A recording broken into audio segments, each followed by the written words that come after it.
Dito sa Ombudsman, ang basis natin dito yung violation ng anti-graft law. Nung una, ang sana inisip namin, yung violation lang ng revised penal code. Ngayon may nagsabi na sa dami ng nilabag na batas, bakit hindi natin i-file lahat ng kaso na po pwedeng i-file? Kaya napagdesisyonan ng grupo na pumunta rin dito sa office ng Ombudsman upang i-file yung mga kaso na nilabag nila sa anti-graft law. Ano yun exactly, sir? I think Section 3E. Congressman, pwede po natin mabanggit kung ano-ano po yung mga kaso po na sinampahan natin?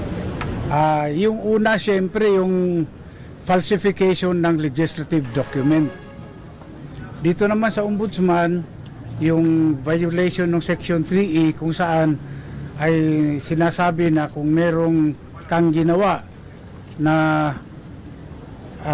dihado yung gobyerno, no, at nawalan yung gobyerno, ay po pwede kang kasuhan.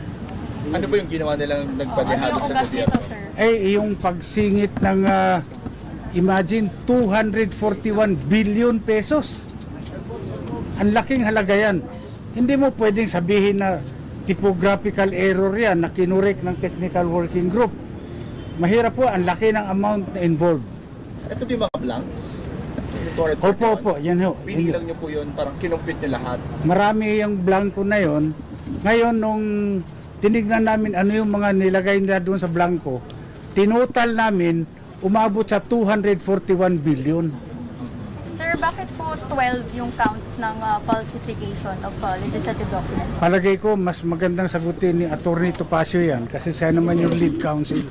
Well, kaya po 12 counts yan ay 12 times po nilang pinunuan yung mga blanks. Yun po ang inapprove ng BICAM ay 0, nakalagay 0. Dapat po yun pagdating sa Pangulo, 0 din. Hindi pwedeng palitan yun unless may typographical error, maling spelling, maling formatting, or misspelling. Yun lang po ang kailangan o wrong grammar. Hindi po pwedeng ilagay yung 0, gawin mong 90 billion or 80 billion o kahit 10,000 pesos mo. Hindi nyo pwedeng gawin yun, kahit piso nga eh. Basta 0. So 12 times po naming nabilang na meron pong ganong insertion, yung singit. Oo. Ibig po sabihin si Speaker Romualdez ay mahilig sa singit. Sir, sino po muna yung respondents dito? Sino pinasasagot? Ito po, siyempre si Speaker Romualdez, because siya po ang head ng House of Representatives. Manuel Jose Dalipe, kasi siya po yung nandun sa APRO. Etong majority leader, siya yung majority whip. Siya yung nag-marshal ng mga boto para dito. Si Congresswoman Kimbo, at least inamin niya na merong insertion. At saka si dating Appropriations Committee Chairman Saldico.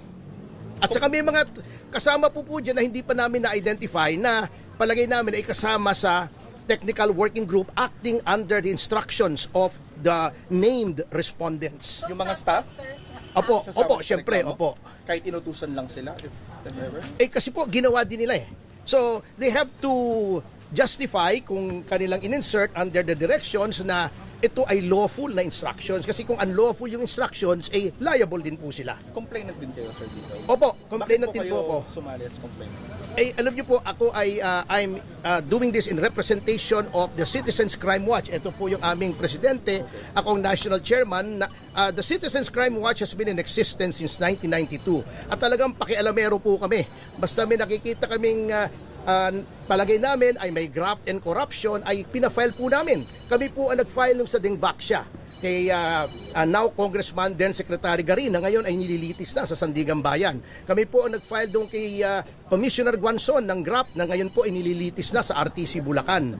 At marami pa po kaming ibang na-file po rito, yung sa SUP 44 against former President Aquino. Kami rin po yung nag-file. So, hindi po ito politiko, hindi po ito politika. Ito talaga ay aming advocacy sa Citizens Crime Watch. Non-partisan po kami. Why include Kimbo, sir? Bakit sinama si Kimbo? Siya nag-admit nun eh, di ba? Opo, alam na pala niyang ni insertions, dapat kumilos siya para hindi ito ang i-transmit as an enrolled bill.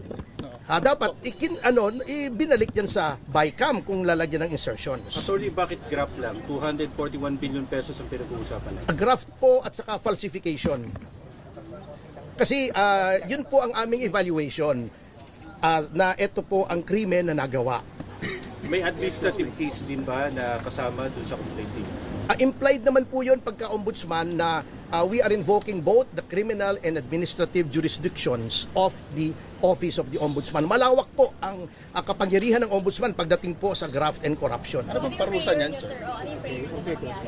Well, ito pong falsification ay up to 6 years imprisonment.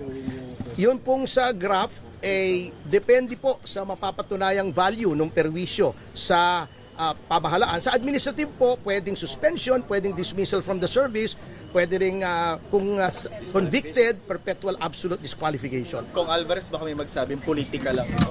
Anong magiging solusyon? Disqualification. Kung Alvarez, baka may magsabing politika lang ito. Anong magiging solusyon? Well, wala nang masabing iba. Sasabihin talaga, politika lang ito. Lahat naman na nangyayari, politika talaga, di ba? Parte ng politika yan. So sa akin naman, ang kawawa dito, yung mga empleyado na napag-utusan. Well, siguro pwede naman nilang depensa, magsabi lang sila ng totoo. Kung ano talaga yung nangyari. Sir, kasi yung iba tinatanong yung timing ng pag-file nyo. Kasi kaka-impeach nga lang kay VP Sara Duterte. So kaya ganun yung mga implications nila. Alam nyo, yung sinasabi nilang timing, wala namang timing yung criminal case eh. Kung gumawa ka ng krimen, yun ang timing. Gumawa ka ng krimen, alangan namang i-file mo yan sa susunod na taon. I-file mo yan sa nakaraang taon. Hindi pwede.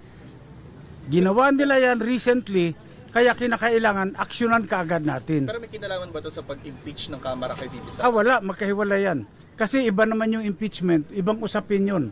At ito, criminal case ito, ibang usapan dito. Ito gante, parang gano'n sa Sir, or pag-impeach. diversionary tactics. Hindi, teka. Yung sinasabi nilang diversionary tactic, tingnan nyo ito. Sino nag-divert? Alin ang nauna?